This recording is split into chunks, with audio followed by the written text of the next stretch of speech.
আমি অনুশ্রী। শুরু করছি আপনাদের প্রিয় অনুষ্ঠান খেলা আর খেলা। ফুটবলের ডায়েরি নিবেদন করছে সংবাদ প্রতিদিন। নভেম্বরে ফিফা ফ্রেন্ডলি খেলবে ভারত মালয়েশিয়ার বিরুদ্ধে। 19 নভেম্বর এই ম্যাচটি খেলবে মানলো মার্কোয়েজের ছেলেরা। ভারতের মাটিতেই এই ম্যাচটি অনুষ্ঠিত হবে। ভারতের ফিফা র্যাঙ্কিং এই মুহূর্তে 126, মালয়েশিয়ার র্যাঙ্কিং 132। গত বছর অক্টোবরে দুই দল মুখোমুখি হয়েছিল, সেবার ভারত হেরেছিল 2-4 গোলে। প্রতি বছরের মতো এবছরেও আমরা আয়োজন করতে চলেছি পুজো পরিক্রমা ও শারদ সম্মান। আগ্রহী পূজা কমিটিগুলি বিশদ জানতে ফোন করুন 9836938876 এই নম্বরে 9836938876। আন্তর্জাতিক ফুটবল থেকে আগে অবসর গ্রহণ করেছিলেন, কিন্তু পুরোপুরি ফুটবলকে বিদায় জানানোর কোনো ইঙ্গিত সাম্প্রতিককালে তিনি দেননি। অথচ সবাইকে কার্যত অবাক করে সমাজ মাধ্যমে ফুটবলকে বিদায় জানানোর কথা ঘোষণা করে দিলেন রাফায়েল ভারানে। 31 বছরের প্রাক্তন ফরাসি তারকার এই হঠাৎ অবসরে গোটা ফুটবল দুনিয়া হতবাক হয়ে গিয়েছে। 2022 কাতার বিশ্বকাপের ফাইনালে আর্জেন্টিনার কাছে হারের কয়েক মাস পরেই আন্তর্জাতিক ফুটবলকে বিদায় জানিয়েছিলেন। রিয়াল মাদ্রিদের সাফল্যের সঙ্গে দীর্ঘদিন খেলার পর 2021 সালে ম্যানচেস্টার ইউনাইটেডে যোগ দেন। ইউনাইটেডে সেভাবে সাফল্য না পেলেও 3 বছর খেলেন। ম্যান ইউয়ের সঙ্গে চুক্তি শেষ হয়ে যাওয়ার পর চলতি মৌসুমে সই করেন ইতালি ক্লাব কোমোতে। লাওসে চলা অনূর্ধ্ব 20 এশিয়ান কাপ যোগ্যতা অর্জন পর্বের প্রথম ম্যাচে মঙ্গোলিয়াকে 4-1 গোলে হারালো ভারত। জোড়া গোলের নায়ক মাংলেংথাং কিপগ্যান, বাকি গোলদাতারা হলেন কেলভিন সিং তাওরেম ও কেউরি সিং থুঙ্গুজাম। 27 সেপ্টেম্বর ভারতের পরের ম্যাচে প্রতিপক্ষ ইরান।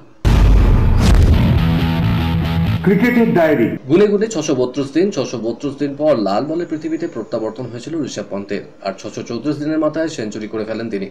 বাংলাদেশের বিরুদ্ধে প্রথম টেস্টের 2 ইনিংসে ভালো পারফর্ম করেছেন তারকা উইকেট রক্ষক, যার সুফল পেলেন তিনি আইসিসি ক্রমতালিকায়। 2 বছর বাদে লাল বলের ক্রিকেটে ফিরে আইসিসি ক্রমতালিকায় প্রথম 10-এ ঢুকে পড়েছেন। আইসিসির সর্বশেষ ক্রমতালিকা অনুযায়ী প্রথম 10-এ রয়েছেন 3 জন ভারতীয়। ভারতীয়দের মধ্যে ক্রমতালিকায় সবার উপরে যশস্বী জয়সওয়াল, তিনি রয়েছেন 5ম স্থানে। তার রেটিং পয়েন্ট 751। প্রায় 2 বছর টেস্ট না খেললেও চেন্নাই টেস্টে ভালো পারফর্ম করার সুবাদে পন্থ উঠাইলেন 6ষ্ঠ স্থানে, তার রেটিং পয়েন্ট 731। বিরাট কোহলি এতদিন প্রথম 10-এ ছিলেন, কিন্তু টানা খারাপ ফর্মের জেরে তিনি এখন প্রথম 10 থেকে ছিটকে দ্বাদশ স্থানে চলে এসেছেন। অন্যদিকে আইসিসির বোলিং ক্রমতালিকায় দাপট দেখাচ্ছে ভারতের রাই। বোলিং ক্রমতালিকায় শীর্ষস্থানে রয়েছেন রবিচন্দ্রন অশ্বিন, দ্বিতীয় স্থানে জসপ্রীত বুমরা, প্রথম 10-এ রয়েছেন রবীন্দ্র জাদেজাও, তিনি রয়েছেন 6ষ্ঠ স্থানে। কুলদীপ যাদব রয়েছেন 16তম স্থানে। দিল্লি রঞ্জি ট্রফির জন্য যে প্রাথমিক তালিকা ঘোষণা করেছে সেই তালিকার নাম রয়েছে বিরাট কোহলির। জল্পনা শুরু হয়েছে, তাহলে কি বিরাট কোহলি অস্ট্রেলিয়া সফরে যাওয়ার আগে রঞ্জি ট্রফি খেলতে পারেন? বিরাটের সঙ্গে প্রাথমিক দলে রয়েছেন ঋষভ পন্থ। বিরাট কোহলি রঞ্জি ট্রফিতে শেষবার খেলেছেন 2012 সালে, অর্থাৎ 12 বছর আগে। ঋষভ পন্থ শেষ রঞ্জি খেলেছেন কোভিড পর্বের আগে। এবারে রঞ্জি ট্রফি শুরু হচ্ছে 11 অক্টোবর থেকে। এদিকে অস্ট্রেলিয়া সফরে ভারতের প্রথম টেস্ট 22 নভেম্বর, অর্থাৎ প্রস্তুতির জন্য প্রথম দিকের ম্যাচগুলিতে খেলতেই পারেন বিরাট ঋষভ। চেন্নাই টেস্টে তার দলে খেলোয়াড়রা প্রতিভা অনুযায়ী পারফর্ম করতে পারেনি, তবে শুক্রবার থেকে গ্রিন পার্কে শুরু হতে যাওয়া সিরিজের ডু অর ডাই ম্যাচে ছেলেরা আরও ভালো খেলার কথা প্রতিজ্ঞাবদ্ধ, এমনটা জানিয়েছে বাংলাদেশ ক্রিকেট দলের কোচ চন্দিকা হাথুরুসিংহে। অধিনায়ক নাজমুল হোসেন শান্ত, কিংবদন্তি সাকিব আল হাসান চেন্নাই টেস্টের প্রথম ইনিংসে ভালো শুরু করেও বড় রান করতে পারেনি। এ প্রসঙ্গে হাথুরুসিংহে বলছেন, শুরুটা ভালো হলে আমরা সাধারণত সেটাকে আরও এগিয়ে নিয়ে যাওয়ার কথা বলি। আগের ম্যাচে সেটা না হয় আমরা কিছুটা চিন্তিত। কয়েকজন ছেলে 30-এর ঘরে গিয়েও আউট হয়ে গিয়েছে। ঘরের মাঠে বাংলাদেশের বিরুদ্ধে টেস্ট সিরিজ কোনো রেস কাটেনি পাকিস্তান ক্রিকেটে। তার মধ্যেই ফের বোমা ফাটালেন প্রাক্তন লেগ স্পিনার দানিশকা রিয়া। তিনি বলেছেন, পাক ক্রিকেটের মান তলানিতে গিয়ে পৌঁছেছে। জাতীয় দলের থেকে মহল্লা ক্রিকেট দলের মান অনেক ভালো। পাক বোর্ডের ভাবনার অভাবে এই দশা। দীর্ঘদিন পর আবার কি জাতীয় দলে ফিরতে চলেছেন ঈশান কিষান, এমনই খবর পাওয়া যাচ্ছে। গত বছর ঘরোয়া ক্রিকেট না খেলায় তার সঙ্গে কেন্দ্রীয় চুক্তি স্বাক্ষর করেনি বিসিসিআই, তবে এবছর দলীয় ট্রফিতে অংশগ্রহণ করেন তিনি। 100 রানও করেছেন, তাই হয়তো বাংলাদেশের বিরুদ্ধে টি-20 সিরিজে তাকে দলে দেখা যেতে পারে। অন্যদিকে ইরানি কাপেও রেস্ট অফ ইন্ডিয়ার দলে রয়েছে তার নাম, তবে জুরেল রেস্ট অফ ইন্ডিয়ার হয়ে খেললে বাংলাদেশের বিরুদ্ধে টি-20তে সঞ্জু স্যামসনের পর ঈশানের দ্বিতীয় উইকেট রক্ষক হওয়ার সম্ভাবনা থেকে যাবে। একদিনের ক্রিকেটের ইতিহাসে এক অদ্ভুত রেকর্ড গড়লেন ভারতের বংশোদ্ভূত মার্কিন ক্রিকেটার মিলিন্দ হুমার। একদিনের ক্রিকেটের ইতিহাসে তিনি প্রথম ব্যাটার যে 155 রানে ইনিংস শেষ করলেন। সংযুক্ত আরব আমিরাতের বিরুদ্ধে 110 বলে 155 রান করেন তিনি। এর আগে একদিনের ক্রিকেটে 150 থেকে 159 রান মোট 63 বার হয়েছে, কিন্তু কেউ 155 করেনি। মিলিন্দি প্রথম। ক্রিকেটের 53 বছরের ইতিহাসে 4773টি একদিনের ম্যাচ খেলা হয়েছে। 1971 সালের প্রথম একদিনে আন্তর্জাতিক থেকে এখনো পর্যন্ত এই রান কেউ করতে পারেনি। খেলার খবর আরও আছে, তার আগে নিয়ে নেব ছোট্ট একটা ব্রেক। সঙ্গে থাকুন।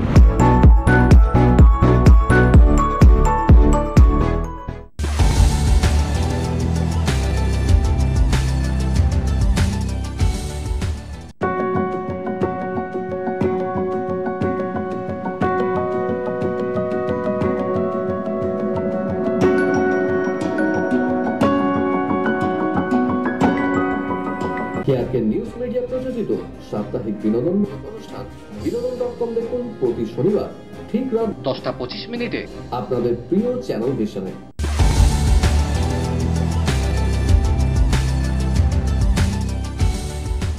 ব্রেকের পর যথারীতি আবার হাজির আপনাদের প্রিয় অনুষ্ঠান খেলা আর খেলা নিয়ে। বিদেশের ডায়েরি। নজন নিয়মিত ফুটবলারকে বাইরে রেখেও ইংলিশ লিগ কাপে সহজ জয় পেল ম্যানচেস্টার সিটি। ওয়াটফোর্ডের বিরুদ্ধে নেমেছিল পেপ গুয়ার্দিওলার দল। এই ম্যাচে তিনি বিশ্রাম দিয়েছিলেন বেশিরভাগ ফুটবলারকেই, বদলে তিনি একঝাঁক তরুণ ফুটবলারকে খেলান। তাদের দিয়ে ইংলিশ লিগ কাপে বাজিমাত করলেন পেপ। ইংলিশ ফুটবলের দ্বিতীয় স্তরের দল ওয়াটফোর্ডকে 2-1 গোলে হারিয়ে প্রতিযোগিতার শেষ 16তে উঠল সিটি। লিগ কাপের আরেকটি ম্যাচে ব্যারোকে 5-0 গোলে উড়িয়ে দিল চেলসি। হ্যাট্রিক করলেন ক্রিস্টোফার এনকুকু। খড়ের মাঠ স্ট্যানফোর্ড ব্রিজে ব্যারোকে দাঁড়াতেই দেয়নি চেলসি। ম্যাচের শুরু থেকেই বিপক্ষের বক্সে লাগাতার আক্রমণ চালায় জোয়া ফেলিক্স। 8 মিনিটে প্রথম গোল এনকুকুর, 15 মিনিটে তার পা থেকেই আসে দ্বিতীয় গোল, 28 মিনিটে আত্মঘাতী গোল, 0-3 পিছিয়ে পড়ে ব্যারো। বিরতির পর ব্যবধান বাড়ান পেড্রো নেতো, 75 মিনিটে হ্যাট্রিক করেন এনকুকু। সাদা বলে ক্রিকেটে ফেরার ইচ্ছা প্রকাশ করলেন ইংল্যান্ড টেস্ট দলের অধিনায়ক বেন স্টোকস। তিনি বলেন, টেস্ট কোচ ব্রেন্ডন ম্যাকালাম নতুন যে সংস্কৃতি চালু করেছেন তা নিশ্চয়ই প্রয়োগ করবেন সাদা বলের ক্রিকেটে। আমি তার শরিক হতে চাই। এটা নিয়ে ম্যাকালামের সঙ্গে কথা বলতে হবে। তবে এই মুহূর্তে লাল বলের ক্রিকেটে ফেরাই প্রধান লক্ষ্য ইংল্যান্ড অধিনায়কের। কিলিয়ান এমবাপেকে নিয়ে রিয়াল মাদ্রিদের চিন্তা যেন কমছেই না। মরসুমের শুরুর দিকে গোলের দেখা পাচ্ছিলেন না, সেই খরা কাটিয়ে শেষ 4 ম্যাচে গোল করেছেন তিনি। লা লিগায় রিয়াল মাদ্রিদ 3-2 গোলে হারিয়েছে আলাভেসকে। গোল করলেন কিলিয়ান এমবাপে, কিন্তু তারপরেই ধেয়ে এলো দুঃসংবাদ। উরুতে চোট পেয়েছেন ফরাসি তারকা। আপাতত মাঠের বাইরে থাকতে হবে। রিয়াল মাদ্রিদের পক্ষ থেকে বলা হয়েছে, আলাভেস ম্যাচে চোট পেয়েছেন এমবাপে, বাঁ পায়ের উরুতে বেশ চোট লেগেছে। আপাতত মাঠের বাইরেই থাকবেন তিনি। যা পরিস্থিতি তাতে চলতি মাসের শেষে মাদ্রিদ ডার্বিতে এমবাপেকে ছাড়াই নামতে হবে রিয়ালকে।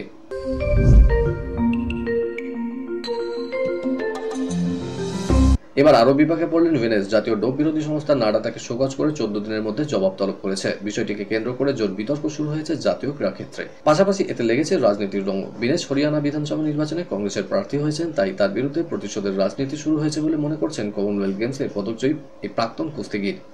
গত 9 সেপ্টেম্বর ভিনেসের ডোপ পরীক্ষার জন্য তার সোনপথের বাড়িতে গিয়েছিলেন নাডার ডোপ কন্ট্রোলার আধিকারিক, কিন্তু ভিনেস সেই সময় বাড়ি ছিলেন না। কেন তিনি ডোপ পরীক্ষার জন্য বাড়িতে ছিলেন না সেই বিষয়ে কারণ দর্শানোর নোটিশ পাঠানো হয়েছে নাডার তরফ থেকে। আগামী 14 দিনের মধ্যে জবাব চাওয়া হয়েছে এই মহিলা কুস্তিগিরের কাছে। মাঠের বাইরে নেইমার। অস্ত্রোপচারের পর গত জুলাইয়ে অনুশীলন শুরু করেছিলেন তিনি। তবে বল পায় কবে মাঠে নামবেন ব্রাজিলিয়ান তারকা তা নিয়ে ধোঁয়াশা অব্যাহত। আগামী বছরের আগে সেই সম্ভাবনা দেখছেন না আল হিলালের কোচ জর্জ হেসেস। তার ধারণা, নেইমারে পুরোপুরি ম্যাচ ফিট হয়ে মাঠে নামতে জানুয়ারি গড়াতে পারে। আল বুকারিয়ার বিরুদ্ধে 1-0 গোলে জয়ের পর নেইমার প্রসঙ্গে হেসেস জানান, এখনই নির্দিষ্টভাবে বলতে পারছি না নেইমারকে ঠিক কবে থেকে খেলাতে পারবো। তবে চিকিৎসকদের সঙ্গে কথা বলে মনে হয়েছে জানুয়ারির আগে ও ফিট হয়ে উঠবে। আগামী অক্টোবরে ভারতের পুরুষ হকি দল জার্মানির বিরুদ্ধে 2টি ম্যাচ খেলবে। ম্যাচ দুটি হবে 23 ও 24 অক্টোবর। একথা জানিয়েছে হকি ইন্ডিয়া। প্যারিস অলিম্পিকের সেমিফাইনালে জার্মানির কাছে হেরে ফাইনালে উঠতে ব্যর্থ হয় ভারত। শেষ পর্যন্ত ভারতীয় দলকে ব্রোঞ্জ পদক জিতে সন্তুষ্ট থাকতে হয়েছিল। হকি ইন্ডিয়া প্রেসিডেন্ট দিলীপ তির্কে জানিয়েছেন, জার্মানির বিরুদ্ধে 2 ম্যাচের সিরিজ আশা করি দুর্দান্ত হবে। ভারত এবং জার্মানির হকির ঐতিহ্য অভাবনীয়। আশা করছি দর্শকরা দুর্দান্ত একটা সিরিজ দেখতে পাবেন। আইসিসি একদিনের ক্রিকেটে বিশ্বক্রম তালিকা আরও রান ফেরা দিলেন আফগানিস্তানের ওপেনার রহমতুল্লাহ গুরবাজ। 8 নম্বরে উঠে এসেছেন তিনি। প্রথম আফগান ক্রিকেটার হিসেবে তিনি ঢুকে পড়লেন প্রথম 10-এ। 2 নম্বরে রয়েছেন ভারত অধিনায়ক রোহিত শর্মা, 3 নম্বরে রয়েছেন শুভমান গিল, 4-এ বিরাট কোহলি, শীর্ষে বাবর আজম। দাবা অলিম্পিয়াড চ্যাম্পিয়ন ভারতীয় দলের জন্য বড় অঙ্কের পুরস্কার। পুরুষ ও মহিলা দলকে পুরস্কার বাবদ 3,20,00,000 টাকা দেওয়া হবে, ঘোষণা করলেন ভারতীয় দাবা সংস্থার সভাপতি নীতিন নারায়ণ।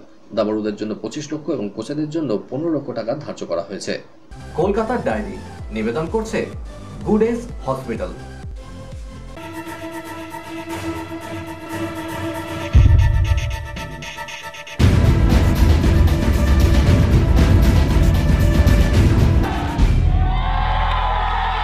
আইএসএল ফুটবলে সেই একই চিত্র ইস্ট বেঙ্গলের। এবারও 2টো ম্যাচ খেলার পরে ঘরে কোনো পয়েন্ট ওঠেনি। ডিফেন্স দুর্বলতায় গোল হজম করে হারতে হয়েছে ইস্ট বেঙ্গলকে। শুধু তাই নয়, এবার কোচ ও ফিটনেস কোচের যোগ্যতার ব্যাপারেও প্রশ্ন উঠে গেছে। সব মিলিয়ে গোটা দলটাই এখন অনেকটাই ব্যাকফুটে। পরপর 2টো ম্যাচ খেলার পর এবার ঘরের মাঠে খেলা। আগামীকাল 3য় ম্যাচে লাল হলুদ ব্রিগেড যুব ভারতী ক্রীড়াঙ্গনে মাঠে নামছে এফসি গোয়ার বিরুদ্ধে। ইতিমধ্যেই কোচের বিরুদ্ধে গো ব্যাক স্লোগান উঠে গেছে। তারপর যদি কালকের এই 3য় ম্যাচ থেকেও দল ঘুরে দাঁড়াতে না পারে, এক কথায় কোনো পয়েন্ট ঘরে তুলতে না পারে, তাহলে কিন্তু কোচের মাথায় খাড়া ঝুলছে। কর্তারাও চিন্তিত দলের হতশ্রী পারফরমেন্স দেখে। তলায় তলায় কোচ পরিবর্তনের ভাবনা রয়েছে তাদের। তবু এখনও হাল ছাড়তে রাজি নন লাল হলুদ কোচ কোয়াদ্রাত। তার আশা আগামীকাল ঘরের মাঠ থেকে ঘুরে দাঁড়াবে তার দল, ঘরে উঠবে মূল্যবান পয়েন্টও। কালকে ইস্ট বেঙ্গল পারবে ঘরের মাঠ থেকে কোনো পয়েন্ট অর্জন করতে? গোটা ময়দান জুড়ে এটাই যেন হয়ে দাঁড়িয়েছে লাখ টাকার প্রশ্ন। কলকাতার ডায়েরি নিবেদন করলো গুড এজ হসপিটাল।